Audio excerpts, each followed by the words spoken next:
श्री गणेशाय नमः। जय माम्बे, जय जगदम्बे, हर हर महादेव। जय जय सीताराम, जय नारायण हरि, जय जय राधा रमण, जय भाग्य बिहारी। जैसा कि पूर्व भाग में हमने श्रवण किया शिव महापुराण के महात्म्य का, कि कैसे देवराज नामक ब्राह्मण पर भगवान शिव की विशेष अनुकंपा कृपा बरसी। सूत जी उदाहरण सुना रहे हैं ऋषि मुनियों को, जो नैमिषारण्य में एकत्रित हैं सत्संग के लिए, भगवान की कथाओं को श्रवण करने के लिए। उसी कथा के आगे सूत जी महाराज ने द्वितीय उदाहरण दिया कि भगवान शिव की विशेष कृपा कैसे चंचुला और बुंदुक नामक दो जीवों पर हुई। तो आगे की कथा प्रारंभ होती है। समुद्र निकटे देशे ग्रामो वाष्कल संज्ञकः वसन्ते यत्र पापिष्ठा वेद धर्मोंजिता जनाः। समुद्र के निकट एक वाष्कल नामक ग्राम था। वहां सभी लोग पाप कर्मों में लिप्त रहते थे। दूर दूर तक धर्म नाम की कोई वस्तु होती है, कोई आस्था होती है, उन लोगों के मस्तिष्क में ऐसा कोई भी ज्ञान नहीं था। दूर दूर तक पाप कर्मों में वह सब लिप्त थे।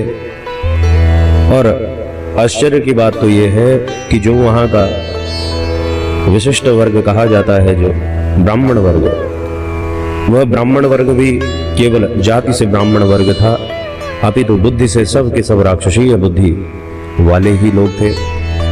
ना ही कोई वैदिक धर्म का उन्हें ज्ञान था, ना ही किसी पूजा पाठ से संबंध था। हर प्रकार के धर्म से, वैदिक धर्म से वे सब विमुख थे। सबके सब लगभग दुष्ट स्वभाव के वहाँ लोग रहते थे उस वाष्कल नामक ग्राम में। हर प्रकार के दुराचार में वे सब लिप्त थे। ना ही वो देवताओं को मानते थे, ना ही किसी भाग्य को मानते थे। किसी भी प्रकार के धर्म आचरण से उनका कोई लेना देना नहीं था। दूसरों को नुकसान, दूसरों को पीड़ा देने के लिए, आतताईपना दिखाने के लिए एक एक से अस्त्र शस्त्र वह अपने पास रखते थे। उस मार्ग से, उस गांव के मार्ग से अगर कोई स्त्री या बालिका या अन्य कोई किसी गांव का परिवार निकलता तो उसको वो रास्ते में ही, मार्ग में ही लूट लेते। पर स्त्रीगामी, लंपट और हर प्रकार के दोषों से युक्त, ऐसा हम कह सकते हैं। ज्ञान वैराग्य का तो कोई दूर दूर तक नाम ही नहीं था। भक्ति की तो बात ही अलग है, भगवान के प्रति। तो ऐसा उन सब का स्वभाव। अब जहाँ का जो द्विज समाज है, ब्राह्मण समाज है, जब वही इतना अशिक्षित हो और वेद धर्म को न मानने वाला हो, तो बाकी जो अन्य लोग हैं, अन्य वर्ण हैं, क्योंकि ज्ञान देने का, शिक्षा देने का काम तो ब्राह्मण देवता ही करते हैं। वैदिक ज्ञान के ज्ञाता ब्राह्मणों को भगवान के आशीर्वाद से स्वतः ही प्राप्त होना चाहिए, और होता भी है। अगर वह थोड़ा सा लगते हैं तो भगवान उन पर विशेष कृपा करते हैं। उसी ज्ञान को फिर वह विप्र देवता आगे के वर्णों में हस्तांतरित करते हैं। आगे के जितने वर्ण हैं, क्षत्रिय, वैश्य और शूद्र, वो भी सब हमारे अपने हैं। जिस प्रकार से शरीर के हर प्रकार के अंग हैं और हर एक अंग का अलग अलग कार्य है, उसी प्रकार से ये वैदिक धर्म के अनुसार ही वर्ण व्यवस्था है। कोई गलत विषय नहीं है। जितने मॉडर्न ख्यालात हम लोगों के होते जा रहे हैं, हम अपने वैदिक जितने उपदेश हैं, वैदिक उपदेशों को, वैदिक मान्यताओं को हम झुटलाने लगते हैं। तो जो वर्ण व्यवस्था है, वर्ण व्यवस्था को गलत परिप्रेक्ष्य में ना लेकर उसको अपने शरीर के अंग मान के अगर आप सोचें, शरीर का अंग, हर एक अंग बहुत ही आवश्यक है। और उस शरीर के अंग में अगर एक पैर की छोटी सी उंगली भी किसी कारण से किसी व्यक्ति की कट जाती है तो क्या उसे दर्द नहीं होगा? क्योंकि वो सबसे नीचे है, इसलिए नहीं, दर्द पूरे शरीर को होगा। इसी प्रकार से जैसे वह छोटी सी उंगली भी बहुत महत्व रखती है हमारे शरीर के संतुलन को बनाए रखने में, हमारे शरीर की शोभा बनाए रखने में, ऐसे ही चतुर्वर्णों को भगवान ने अपने शरीर का भाग बताया है। चतुर्वर्णम मया सृष्टम, चारों वर्ण मेरे ही शरीर की सृष्टि है, भगवान वेद में कह भी रहे हैं। गीता में भी भगवान ने यही समझाया है। ब्राह्मणों से मुखमासीद बाहु राजन्य कृतः उरु तद यद वैश्य पद्म्याम गुण शूद्रो अजायत। तो शूद्र शब्द आ जाने से कोई ऐसा ना समझे, तो शूद्र शब्द आने से कोई अपने आप को, स्वयं को या फिर किसी और को भी निंदित भाव से न देखे। सब हमारे ही हैं, सब हम ही हैं। कभी ना कभी हम उसी श्रेणी में रहे हैं और अपने कर्मों से ऊपर उठ के तब जाके कोई उच्च वर्ण में आता है, उसे उच्च वर्ण प्राप्त होता है। तो कर्मों से बताया गया है, जन्म से नहीं। ब्राह्मण भी अपने कर्मों से ब्राह्मण है, जन्म से नहीं। जन्म से तो केवल वो बोलने का ब्राह्मण कहलाएगा। तो इसी प्रकार से यहां भी इन ब्राह्मणों की ऐसी दयनीय स्थिति है कि वह चांडालवत प्रवृत्ति उनकी है। जो मिलता है वो खा लेते हैं, जो अभक्ष्य भोज है हर प्रकार का वह निंदित कार्य करते हैं। आने जाने वालों को लूट लेते हैं और परस्त्रीगामी होने के कारण संतति भी उनकी सब प्रकार से धर्म विहीन है, दुराचारी है। और बाकी के जो वर्ण हैं, बाकी के वर्ण फिर देखा देखी और ज्यादा उनसे भी अधिक पापी पापात्मा बने हुए हैं। इस ग्राम की जो स्त्रियां थी वह भी बड़े ही कुटिल स्वभाव की, स्वेच्छाचारिणी और व्यभिचारिणी, व्यभिचार में लिप्त रहने वाली स्त्रियां। एवं कुजन संवासे ग्रामे वाष्कल संगीते तत्रैको बिंदुगो नाम विप्र आसीन महाधमः। दुष्टों के निवास स्थान उस वाष्कल नामक ग्राम में किसी समय एक बिंदुक नाम के नामधारी ब्राह्मण रहता था। अब नामधारी क्यों कहा यह? जो बात अभी आपको पूर्व में बताई गई है कि नाम से केवल ब्राह्मण हो जाना और कर्म से वह अधम होगा, तो वह बहुत अधिक शोभनीय नहीं है। जिसमें ब्राह्मणों के परम पवित्र 3 गुण ना हो, सिर्फ ब्राह्मण कुल में जन्म हुआ हो, ऐसे जो व्यक्ति होते हैं उन्हें केवल नामधारी कहा जाता है कि नाम का ब्राह्मण, कर्म का ब्राह्मण नहीं है। ब्राह्मण के विशेष करके 9 गुण बताए गए हैं। उन 9 गुणों में से कुछ गुण भी हो तो भी वह चलो ब्राह्मण श्रेणी में आएंगे, परंतु अगर न तो गुण ही है न तो धर्म ही है और केवल नाम के ब्राह्मण के कारण उसे अहंकार है कि हम ब्राह्मण हैं, तो वह बुद्धि संकुचित बुद्धि है। ऐसा ही हुआ। और जो बिंदुक था, बिंदुक की पत्नी का नाम था चंचुला। अब ये जो बिंदुक है, बिंदुक तो था बहुत ज्यादा धर्म विहीन, जिसे कह सकते हैं मूढ़ था, मूर्ख था। और जो इनकी पत्नी थी चंचुला, बहुत सुंदर थी और धर्म के मार्ग पर जैसे तैसे थोड़ा मोड़ा जो संत महात्माओं से कभी किसी अवस्था में सुना हो, वो उस मार्ग पे चलने की कोशिश करती थी, प्रयास करती थी। बिंदुक अपनी इतनी सुंदर स्त्री, अपनी पतिव्रता स्त्री को छोड़कर पर स्त्री में लिप्त रहता था, वैश्यागामी था, वैश्यागमन करता था। इस प्रकार बुरे कर्मों में लगे हुए जब बिंदुक को बहुत वर्ष बीत गए और पत्नी अभी तक अपने धर्म का आचरण करती रही, पतिव्रता धर्म को निभाती रही, परंतु बिंदुक जब बहुत अधिक वर्षों तक अन्य स्त्रियों में लिप्त रहा, तो एक दिन चंचुला भी जो और उस गांव की स्त्रियां थी उनके संग में आके, देखो पाप जो है वह संग के कारण से ही हस्तांतरित होता है, ये मान के चलिए। किसी ऐसे पापी व्यक्ति के साथ आप अगर बैठ जाएं जो स्वयं किसी बुरे कर्म को करता हो और उसका संग अगर हमें प्राप्त हो जाए, तो वह उसका संग, उसका रंग हमारे ऊपर चढ़ने में समय नहीं लगाएगा। ठीक ऐसा ही हुआ चंचुला के साथ, जब अन्य स्त्रियों के गांव की जो अन्य स्त्रियां थी और उन अन्य स्त्रियों के साथ एक दिन जब वह बैठ गई और उनकी चर्चाएं सुन सुनकर उसका भी मन मचलने लगा गलत मार्ग में चलने के लिए। तो चंचुला ने भी सोचा कि पतिव्रता धर्म निभा के आज तक मुझे मिला क्या है, इससे बढ़िया तो ये अन्य स्त्रियां हैं जो जीवन का आनंद ले रही हैं, पर पुरुष के साथ शयन करती हैं, जीवन के आनंद ले रही हैं। उसे ऐसा लगा और चंचुला ने अपने अन्य जो साथ की स्त्रियां थी उनकी कुबुद्धि के कारण उनके चरित्र को अपने चरित्र के साथ तुलना करते हुए कि मुझे पतिव्रता धर्म निभाते हुए इतना समय बीत गया और दुख के सिवाय और कुछ मिला नहीं है। तो जैसे तैसे रात्रि में बचते हुए और लोगों की दृष्टि से, पति की दृष्टि से चोरी छिपे अन्य पुरुषों के साथ रमण करने लगी, अन्य पुरुषों के साथ विहार करने लगी।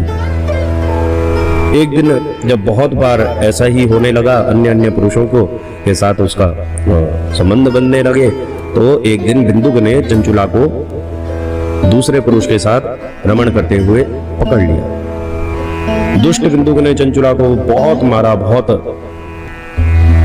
शारीरिक कष्ट दिया, मारा पीटा।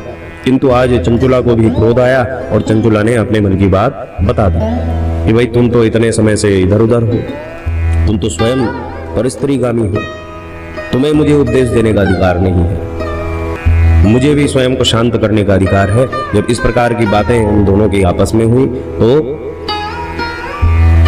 चंचुला ने बिंदुक से कहा, भवान प्रतिदिनम कामम रमते वैश्याकुले मां विहाय स्वपत्नी च युवती पति सेविनी। आप प्रतिदिन अपनी पत्नी मतलब मुझे छोड़ छोड़कर अन्य वैश्याओं के पास जाते हो, मैंने तो तुम्हें कभी नहीं रोका। धर्मपत्नी का स्वभाव क्या है? अपने पति का अनुचरण करना, तो मैं भी अब तुम्हारा अनुचरण कर रही हूँ। अहम महारूपवती नव यौवन विहला कथम सहे काम दुखम तव संगम विनार्तधि। मैं परम सुंदरी हूँ, नव यौवना हो, और मेरी इस यौवन को तुमने अपने चक्कर में खराब कर दिया है, मैं इसे क्यों लूटाऊं? अब जो बिंदुक था, बिंदुक बुद्धि तो था ही, ये नहीं कि चलो मैं भी इस गंदे कर्म को छोड़ूं और तुम भी छोड़ दो। परंतु उसने कहा कि अरे पगली, ठीक है तुझे ये सब करना ही है तो कर, कोई बात नहीं, परंतु बिना धन लिए तो ऐसे कैसे कर रही है? धन लेना शुरू कर और वो धन मुझे दे दिया कर, तो मेरी सहमति तुझे है, कोई बात नहीं, मैं भी आनंद हूं, तू भी आनंद है। आजकल जितने भी आप विदेशों में देखेंगे, सबसे ज्यादा आत्महत्याओं के जो केस बढ़ते जा रहे हैं पूरे विश्व में, ये पाश्चात्य सभ्यता का ही विचार है। जैसा भी है बस आनंद लो और आगे बढ़ो। एक समय ऐसा आता है कि उस आनंद में बेरस हो जाता है व्यक्ति, उसके बाद उसे कुछ भी नहीं दिखता है। इसीलिए हमारे संत महात्माओं ने, ब्राह्मणों ने, विप्रों ने ऐसी ऐसी जीवन जीने की शैली बनाई कि एक परिधि में व्यक्ति चले, अपने नियमों में बंधा रहे, जिन नियमों में बंधने के बाद उसे आनंदानुभूति भी हो और अंतिम समय में, मृत्यु के समय में उसे स्वयं को देख के घृणा ना हो। तो विदेशों में भी आप देखेंगे इसी प्रकार की प्रचलन है। विवाह हुआ और 1 महीने 2 महीने बाद ही मुक्ति पाने की प्रयास होती हैं दोनों की तरफ से। वो इसीलिए कि एक दूसरे के प्रति विश्वास नहीं है, एक दूसरे के प्रति प्रेम नहीं है, श्रद्धा नहीं है, केवल क्षणिक सुख के लिए अपने रिश्तों को बिगाड़ रहे हैं। ऐसा ही यहाँ भी हुआ और इस मूर्ख बिंदुक ने चंचुला से कहा कि ठीक है तू भी आनंद ले, कोई बात नहीं, परंतु पैसा लेना शुरू कर, धन लेना शुरू कर, धन मांगा कर उनसे। धनम आकर्षय तेभ्यो ही दत्वा तेभ्यः परां रतिम्। अब चंचुला ने बिंदुक की सहमति तो प्राप्त कर ही ली थी, तो चंचुला भी ऐसी व्यभिचारिणी बनी महाराज की, फिर तो सबके रिकॉर्ड उसने तोड़ दिए। जो भी पैसा मिलता है, खूब पैसा मिलता है, और उस व्यभिचार को करके और शाम को आके सायंकाल में वो बिंदुक को पकड़ा देती है। बिंदुक के भी आनंद आ गए और चंचुला को भी सहमति मिल गई। युवान अवस्था का दौर था, समय था, तो अपने पाप कर्मों को समझ नहीं पाए ये दोनों, और धीरे धीरे धीरे धीरे धीरे जब शरीर ढलने लगा, वृद्धावस्था आने लगी, तो एक दिन अपने पाप कर्मों को करते करते तो बिंदु तो सिधार गया, नरकगामी बन गया। मृत्यु के बाद वह नरक में गया और घोर नरक में घोर यातनाओं को बहुत समय तक भोगने के बाद विंध्य पर्वत पर पिशाच योनि को प्राप्त हो गया। भयंकर पिशाच बन गया विंध्य पर्वत पर। तो विंध्यांचल पर्वत पर जब पिशाच बन गया तो तड़पने लगा, दाएं बाएं भटकने लगा। इधर जो चंचुला थी, अब वृद्धावस्था तो हो ही गई है, तो अब व्यभिचार में तो रत रह नहीं सकती है, क्योंकि उस व्यभिचार को करने के लिए भी सौंदर्य की आवश्यकता है। तो जब वृद्धा हो गई, बच्चे जो थे वो बड़े हो गए, तो एक बार किसी दूसरे गांव की यात्रा जा रही थी, और यात्रा तीर्थों की यात्रा जा रही थी। तो अब इतने समय तक देखो, पूर्व काल का जो संस्कार होता है, अगर कुछ समय के लिए हम उस पूर्व काल के संस्कार को भूल भी जाएं, तो वह संस्कार अवश्य काम आता है। कभी ना कभी वो संस्कार अपना प्रतिफल देता है। बीज कभी का बोया हुआ हो, चाहे वो समय लगा दे, समय पर प्रस्फुटित ना हो उसका पौधा, परंतु जब कभी ना कभी हम उसे भूल जाते हैं तो वो संस्कार अवश्य जागृत होता है। ठीक ऐसा ही हुआ, क्योंकि पहले तो ये धर्मचारिणी थी और अब इतने समय तक, इतने वर्षों तक व्यभिचार में लिप्त रही, तो अब इसे धर्म से दूरी बनाने की आवश्यकता पड़ने लगी। तो जब सुना कि तीर्थ यात्रा में जा रहे हैं अन्य लोग, तो फिर बेमन होके ही गोकर्ण क्षेत्र में अपने भाइयों के साथ ये भी तीर्थ यात्रा के लिए निकल पड़ी। श्रद्धा नहीं थी तीर्थ यात्रा में, परंतु देखा देखी या वृद्धावस्था है, चलो कुछ कर लिया जाए। लोग कहते हैं वृद्धावस्था में तीर्थ यात्रा करनी चाहिए। अरे नहीं, वृद्धावस्था में नहीं, जब सुमति हो जाए तब तीर्थ यात्राओं को करो, तब सत्कर्मों को करो। वृद्धावस्था का इंतजार नहीं करना है। तो संग में चली गई और उस तीर्थ यात्रा में तीर्थ यात्रियों के संग के प्रभाव से उसने भी तीर्थ यात्रा के जो जितने भी स्नान करने के लिए तीर्थ क्षेत्रों में देव नदियां होती हैं, तीर्थ तट होते हैं, वहां जा जाकर उसने भी स्नान करे। देखा देखी से फिर वह अपने भाइयों के साथ, बंधु बांधवों के साथ मेला देखने के लिए इधर उधर घूमने लगी।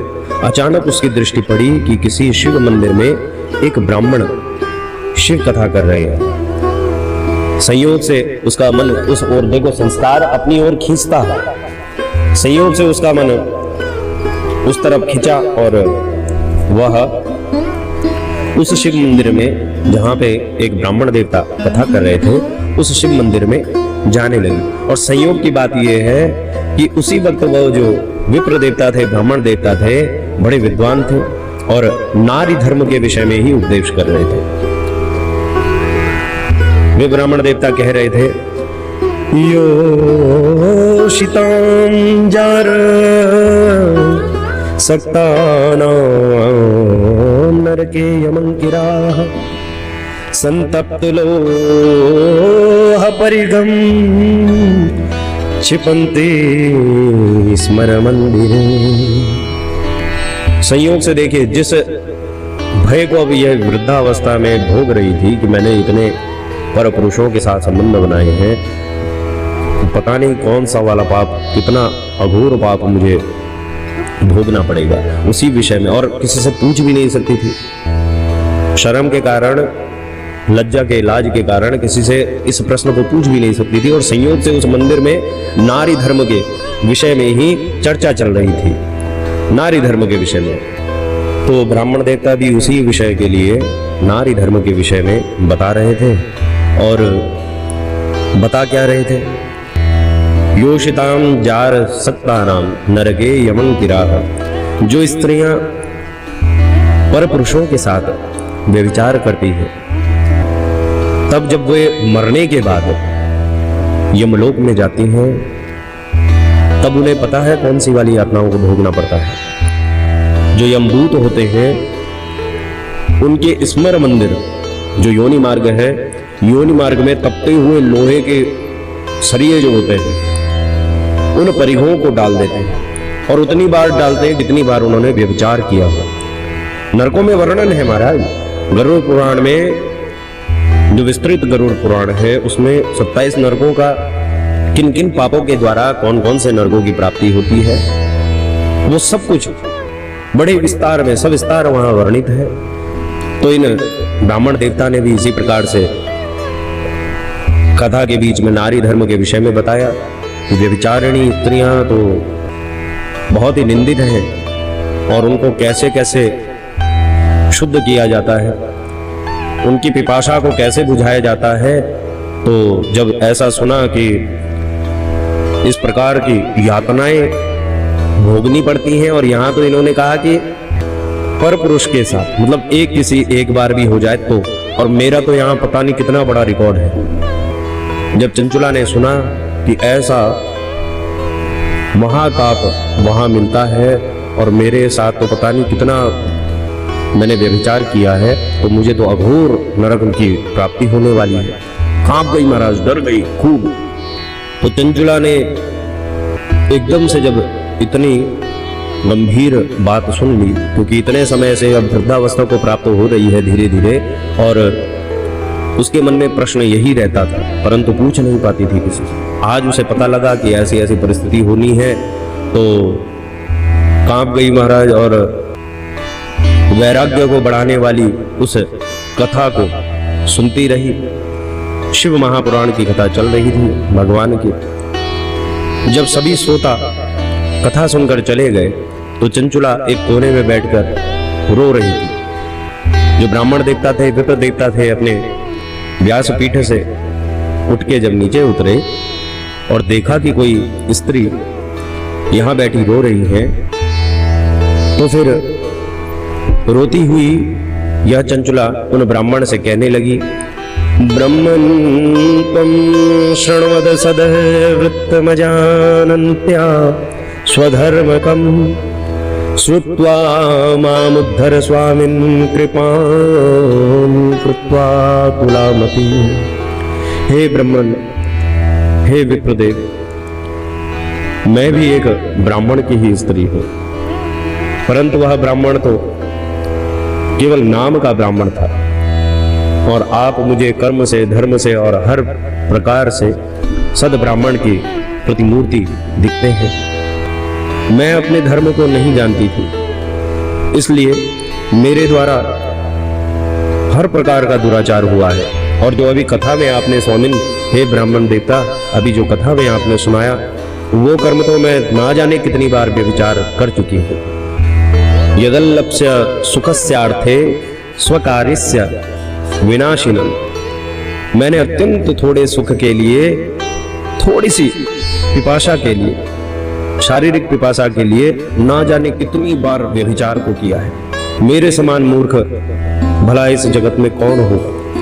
यही बात श्री रामचरितमानस जी में माता अनुसुईया जी भी कहती है, पति वंचक परपति रति करई, रौरव नरक कल्प सत परई, क्षण सुख लागे जन्म सति कोटि, दुख न समझते ही सम को खोटी।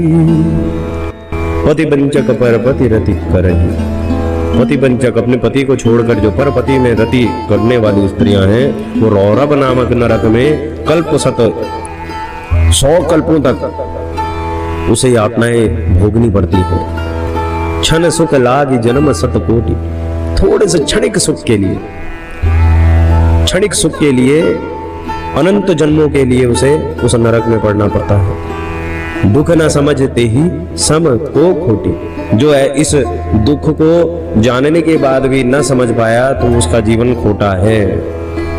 तो चंचुला कहती है कि महाराज मेरी भी यही स्थिति है, थोड़े से सुख के लिए यौवन अवस्था में मैंने तो बहुत व्यभिचार किए हैं, अब मुझे नरक में घोर कष्ट सहना पड़ेगा। कथम सहिष्ये नरकम खंडशो देह कुंतानम। नरक में मेरे शरीर के कई खंड हो जाएंगे, उस महायातना को मैं कैसे सहूंगी महाराज, कैसे सहूंगी। हे ब्राह्मण, मैं क्या करूं, कहाँ जाऊं, मैं किसका आश्रय लूं, कौन मेरी रक्षा करेगा। किम करोमि को गच्छामि क्वा वा शरणाम आश्रये। वस्त्रायते माम लोकेस्मिन् पतंतिम नरकारणवे। अंत में चंचुला उन्हीं कथावाचक ब्राह्मण की शरण में चली गई। त्वमेव मे गुरुर ब्रह्मस् त्वं माता त्वं पितासि च उद्धरोद्धर मां दीनां त्वामेव शरणं गताम्। उन्हीं ब्राह्मण देवता को अपने माता पिता गुरु मान के उनकी शरण में रहने लगी। हे ब्राह्मण, आप ही मेरे गुरु हैं, क्योंकि आपसे अब मुझे ज्ञान प्राप्त हुआ है, आपने मेरे नेत्र खोले हैं, आप ही माता और पिता हैं, मैं आपकी शरण में हूँ। प्रभु, आप मेरा उद्धार कीजिए। तब ब्राह्मण देवता ने कहा कि हे ब्राह्मण पत्नी, आप बिल्कुल भी चिंता ना करें। आपसे जो गलती हो गई है, हुई तो गलत ही है, उसको हम सही नहीं ठहरा रहे। प्रायः लोग ये मान के चलते हैं कि चलो इसका मतलब मार्ग है कि वृद्धावस्था में भगवान की शरण में चले जाओ और हमारा कल्याण हो जाएगा, अभी तो मौज करो। ऋणम कृत्वा घृतम पिबेत्। 4 वाक्यों में फंसे रह जाते हैं। तो ये ब्राह्मण देवता कहते हैं कि तुम डरो मत, भगवान शिव अति कृपावान है, शरणागत है, दीन वत्सल है, अवघड़दानी है। भगवान शिव की शरण में जाओ, भगवान शिव कृपा से तुम्हारा सारा पाप तत्काल नष्ट हो जाएगा। मां भयशिर द्विज पत्नी त्वं शिवस्य शरणं व्रज शिवानुग्रहतः सर्व पापम सद्यो विनश्यति। वे ब्राह्मण धन्य थे जिन्होंने उस वैश्य को धुतकारा नहीं, उनसे घृणा नहीं करी कि ये तो वैश्य है, बल्कि उन्हें मार्ग बताया। यही मार्ग है, यही कर्म है ब्राह्मण के कि जब कोई बिना मार्ग के हो जाए तो उसे मार्ग दिखाएं। तो उन ब्राह्मण ने भी इस चंचुला नामक स्त्री को धुतकारा नहीं, घृणा नहीं करी, बल्कि उसका भी कल्याण कर देने वाला उपाय बता दिया। ब्राह्मण ने कहा कि तुमने पश्चाताप किया है, अर्थात किसी कारण से कोई पाप हमसे हो जाए तो पश्चात मतलब बाद में, ताप मतलब उस पीड़ा में तपो। कोई भी वस्तु, अगर किसी वस्तु में कोई लोहा हो और उसमें जंग लग जाए बहुत बुरी तरह से, तो उसको शुद्ध करने का एक ही उपाय है कि उसे तपा दिया जाए, उसे पिघला दिया जाए तपा के, और पुनः उसका नव निर्माण किया जाए। तो पश्चात ताप का भी अर्थ यही है कि कोई पाप अगर हमसे बन गया है प्यारे, तो उस पाप को ये विषय में सोच के तपो कि आखिर क्यों हुआ हमसे, और फिर उसे ना करने की संकल्पना जो करे उसका पश्चाताप मान्य होता है। तो यहाँ भी ब्राह्मण कह रहे हैं कि तुमने पश्चाताप किया है, और पश्चाताप की अग्नि में बड़े से बड़े पाप भी भस्म हो जाते हैं। हे द्विज पत्नी, तुम शिव महापुराण की कथा सुनो। जैसे दर्पण साफ करने पर निर्मल हो जाता है, उसी प्रकार श्री शिव महापुराण की कथा सुनने से हमारा चित्त भी शुद्ध हो जाता है, और शुद्ध चित्त में मां भगवती पार्वती सहित भगवान शिव का वास होता है।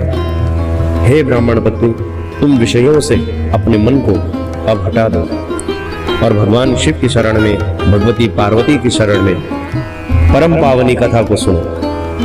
ऐसा कहकर कथावाचक ब्राह्मण जी जो थे, उन्होंने चंचुला को संपूर्ण शिव महापुराण की कथा सुनाई।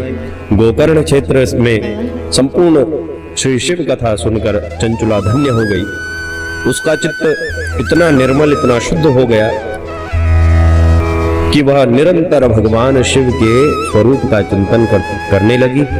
वह प्रतिदिन तीर्थ के जल में स्नान करती और समूची देह में भस्म लगाकर, जैसे भगवान के गण होते हैं, तथा रुद्राक्ष की माला धारण करके भगवान शिव के मंत्र का जाप करने लगी। इस प्रकार समय के पूर्ण होने पर भक्ति, ज्ञान और वैराग्य से युक्त वह चंचुला नामक स्त्री आज विशिष्ट देह को प्राप्त होने लगी और बिना किसी कष्ट के उसने अपने शरीर को त्याग दिया। जैसे ही चंचुला ने अपने देह का त्याग किया, वैसे ही भगवान शिव के द्वारा भेजा हुआ एक दिव्य विमान वहां पहुंच गया। भगवान के गणों ने चंचुला को उस दिव्य विमान पर आरूढ़ कर दिया। आप सोचो, अगर कर्मों को देख के देखा जाए तो उसकी गति क्या होनी चाहिए थी। इतनी बड़ी वैश्य, इतनी बड़ी दुरात्मा, दुराचारिणी, और आ रहा है उन्हें भगवान शिव के द्वारा भेजे गए, कुबेर के द्वारा बनाए गए विमान में उनको बिठा के ले जाया जा रहा है। ऐसा सम्मान भगवान शिव के गणों के द्वारा उनको सेवा करके ले जाया जा रहा है। केवल एक कर्म को परिवर्तित कर देने के कारण गलतियां हम सबसे हुई हैं, कुछ ना कुछ गलतियां, इसीलिए हम इस संसार में आए हैं। परंतु जब गलतियों का पता लगे तभी सुधार हो जाए तो प्यारे वह फिर पाप नहीं बनता है। उस पाप का पश्चाताप हो जाए तो वह पाप वहीं पे भस्मीभूत हो जाता है और फिर भूत भावन भोलेनाथ भगवान विशेष कृपा उस पर करने लगते हैं। यही हुआ चंचुला के साथ और दिव्य विमान पर आरूढ़ होके तत्काल उसे शिवलोक में पहुंचा दिया गया।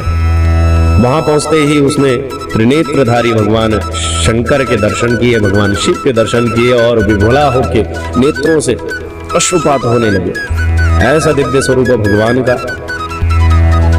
ब्रह्मादिक देवता भगवान शंकर की सेवा कर रहे थे, अन्य देवता भगवान शिव की सेवाओं में लगे हुए थे। भगवान शंकर की कांति कर्पूर के समान, कर्पूर गौरम करुणावतारम, कर्पूर के समान कांति थी। उन्होंने सभी अलंकार धारण कर रखे थे, जितने भी प्राकृतिक उनके अलंकार हैं। उनके शरीर पर पीत भस्म शोभायमान थी। कर्पूर गौरम गौरीशम सर्वालंकार धारिणी सित भस्म संदेहम सित वस्त्रम महोज्वलम। भगवती पार्वती और भगवान शिव ने बड़ी करुणा के साथ उसे अपने पास बुलाया और भगवती पार्वती ने चंचुला को अपनी सखी के रूप में स्वीकार किया और अपनी सखी बना लिया। आओ सखी। चंचुला माता कह रही है, सोचो कहाँ जगत जननी भगवती माँ पार्वती और कहाँ इतनी बड़ी दुरात्मा थी ये चंचुला, और उसके अंतिम समय में भी एक सही संकल्प को कर देने से, पूर्ण निष्ठा से लग जाने के बाद, आज उसके सारे पापों को दूर करने के बाद उसकी इतनी महिमा बढ़ गई है कि साक्षात भगवती पार्वती मैया उसे अपनी सखी की श्रेणी में रख रहे हैं। अपनी सखी बना लिया और एक दिन चंचुला ने माँ भगवती पार्वती को प्रणाम किया और उनकी बड़ी ही सुंदर स्तुति गान की।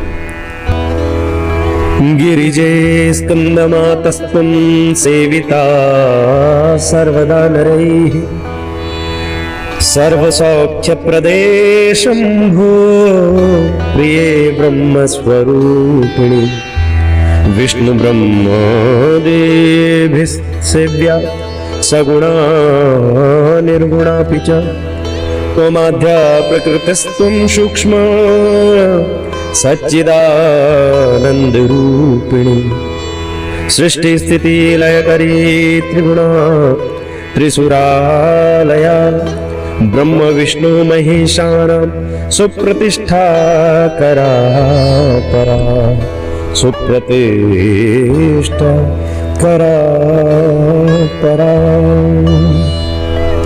जय जय गिरिवर राजकिशोरी, जय महेश मुख चंद्र चकोरी, जय गज बदन षडानन माता, जगत जननी दामिनी बुद्धि गाता। तो इस प्रकार से माँ भगवती की खूब सुंदर स्तुति गान करी और खूब सुंदर स्तुति गान कर लेने के बाद फिर माता की स्तुति जब हो गई तो चंचुला ने माता पार्वती की प्रेम पूर्वक स्तुति गान करी और चंचुला की स्तुति सुन के माता पार्वती बड़ी प्रसन्न हुई और बोली कि चंचुला बहन सखी, आज क्या बात है जो तू मेरी इतनी स्तुति गान कर रही है। चंचुला ने कहा कि हे गिरिराज कुमारी, मुझ दीनहीन पर आपकी इतनी विशेष कृपा हुई है माँ, आपने मुझे सखी बना दिया, जबकि मैं तो आपकी दासी की दासी की दासी की दासी बनने लायक भी नहीं हूँ, नौकरानी बनने लायक तक नहीं थी, परंतु आपने मुझे इतना विशिष्ट सम्मान दिया, आपने मुझे सखी बना दिया। आप बहुत कृपालु हैं, आप बहुत धन्य हैं। माँ पार्वती ने कहा, फिर भी तुम मांगो, तुम्हारी स्तुति सुन के मैं प्रसन्न हूँ। सखी, तुम मुझसे वरदान मांगो, क्या मांगना चाहती हो? चंचुला ने कहा कि हे पार्वती जी, हे मैया, मेरे पति बिंदु इस समय पता नहीं किस नरक में पीड़ा दाई स्थिति में है। उनकी कैसी गति हुई मैं जानना चाहती हूँ। पार्वती जी ने कहा, तुम उनकी स्थिति क्यों जानना चाहती हो? चंचुला जी ने कहा कि मेरे ऊपर तो एक ब्राह्मण देवता की कृपा हुई कि मुझे पुनः आपकी भक्ति प्राप्त हुई माँ, पुनः भगवान शिव की भक्ति प्राप्त हुई, परंतु मेरे पति धर्मपत्नी तो है ना, देखिए धर्मपत्नी इसी को कहते हैं। पति ने इतना निंदित कार्य करवाए, थी तो ये शुरू में अच्छी थी, धर्मचारिणी थी चंचुला, परंतु पति के संग में आने से, पति दुराचारी था, दुरात्मा था, तो पति के संग में आने के कारण से इसको भी वही दोष प्राप्त हुआ। तो जब दोष प्राप्त हो गया, तो जब मुझे इतना कुछ सुनने को मिला कि ऐसा ऐसा होता है, तो मैं जानना चाहती हूँ कि मेरे पति की गति कैसी हुई। तो चंचुला ने बहुत आग्रह किया कि हे महादेवी, यद्यपि मेरा पति दुष्ट था, किंतु फिर भी आप कोई उपाय बताइए जिससे मेरे पति का उद्धार हो जाए। पार्वती मैया ने कहा कि तुम्हारा पति यदि शिव पुराण की कथा सुन ले तो उसका परम कल्याण हो सकता है, वो जहां भी है। चंचुला ने कहा, अब आप ही मेरे पति को शिव पुराण कथा सुनाने की व्यवस्था कीजिए, क्योंकि मैं कैसे कोई व्यवस्था कर सकती हूँ। चंचुला के द्वारा बार बार आग्रह किया गया, प्रार्थना की गई माता से, तो माता पार्वती को दया आ गई और माता पार्वती ने तुम्बुरु नाम के गंधर्व को बुलाया। भगवान शिव के ही गण है। तुम्बुरु नाम के जब गंधर्व आए तो उन्हें कहा कि चंचुला को साथ में लेकर जाओ विंध्य पर्वत पर, और वहां जाकर बिंदु के नाम का एक महाप्रेत महापिशाच भटक रहा है, पीड़ा में यातनाएं भोग रहा है। उस बिंदु के नाम के प्रेत को शिव पुराण सुनाने के लिए कह दिया तुम्बुरु नाम के गंधर्व को। पार्वती माता ने तुम्बुरु को बिंदु का सारा वृत्तांत सुनाया और माता पार्वती के द्वारा बिंदु का सारा वृत्तांत सुनकर तुम्बुरु नाम के जो गंधर्व थे उस पिशाच की खोज में निकल पड़े। सती साध्वी पत्नी चंचुला को संग लेकर, अब क्योंकि वहां तो कई सारे पिशाच थे, कई सारे प्रेत थे, तो अभी पहचानते कैसे, तो इसलिए उनकी पत्नी चंचुला को भी ले गए और संग में लेकर चंचुला को विंध्याचल पर्वत पर चले गए। वहां उन्होंने उस अत्यंत भयंकर पिशाच को बलपूर्वक बांध दिया। मिल तो गया, परंतु अब वो तो पिशाच योनि में था, तो पिशाच कर्म उसको करने थे, तो झटपटाने लगा। अब किसी पागल को अगर ठीक करना हो तो वो कभी आएगा प्रेम से बुला के? नहीं आएगा, तो उसको बांधना पड़ता है, पकड़ना पड़ता है, कई बार 2-4 हाथ भी लगाने पड़ जाते हैं। तो इसी प्रकार से इस प्रेत के साथ भी हुआ और गंधर्व ने अपने मंत्रों से बलपूर्वक बांध दिया और मंडप की रचना करके शिव महापुराण की कथा बांचने लगे। बांचने के लिए तत्पर हो गए। जैसे ही गंधर्वराज तुम्बुरु कथा बांचने लगे तो तीनों लोकों में यह समाचार फैल गया। सभी देवता और ऋषि कथा सुनने के लिए वहां दौड़ पड़े कि माँ भगवती पार्वती की आज्ञा से तुम्बुरु नाम के गंधर्व जो है वो विशिष्ट गंधर्व है, गंधर्वों के भी राजा हैं, जैसे यक्षों के राजा कुबेर हैं, धनाधिपति हैं, ऐसे जितने गंधर्व। अब गंधर्व राज होना बहुत बड़ी उपाधि है। गंधर्व कहते हैं जो देवताओं के संगीतज्ञ हैं, शास्त्रीय संगीत के जो विशेष जानकार हैं, तो कितनी सुंदर कथा सुनाएंगे गान कर करके प्रेम से। तो जब उनके भी महाराजा जो तुम्बुरु हैं वो कथा बांच रहे हों तो कितना संगीतमय और कितना आनंद पूर्वक वो कथा सुनाएंगे। तो सभी देवता आलाहित हुए और भगवान शिव की कथा सुनने के लिए वहां दौड़ पड़े। देवता ऋषिगण जब सबके सब वहां सुनने के लोभ से शीघ्र विंध्याचल पर्वत पर एकत्रित हो गए। तत्पश्चात तुम्बुरु ने उस पिशाच को पास में बांधकर आसन पर बैठा दिया और हाथ में वीणा लेकर शिव कथा का गायन करने लगे। आहा, कितनी आनंददायक स्थिति हुई होगी। महात्म्य सहित प्रथम संहिता से लेकर सप्तम संहिता तक शिव महापुराण की कथा का उन्होंने स्पष्ट वर्णन किया। जैसे ही उस पिशाच ने संपूर्ण शिव महापुराण कथा का श्रवण किया, उसका पैशाचिक शरीर छूट गया। अद्भुत चमत्कार हुआ। वहां सबके सब देवता ऋषिगण सब देखने लगे कि ऐसा चमत्कार, कितना भयंकर प्रेत योनि में पड़ा हुआ वह जीव, जब उसका शरीर प्रेत योनि वाला छूटा तो शीघ्र ही वह गौर वर्ण की कांति से युक्त दिव्य वपु अर्थात ब्राह्मण का जो स्वरूप होता, तेजमय ब्राह्मण गौर वर्ण के रूप में वह नए शरीर को धारण करके वहां प्रकट हो गया। बोले शंकर भगवान की जय। ये शंकर भगवान की कथा शिव महापुराण का ही चमत्कार था। इस प्रकार से दिव्य देहधारी होकर श्रीमान बिंदुग अपनी भार्या चंचुला के साथ दिव्य विमान पर बैठकर शिव धाम में पहुंच गया। वहां भगवान शिव ने प्रसन्नता पूर्वक बिंदुक को अपना गण बना लिया।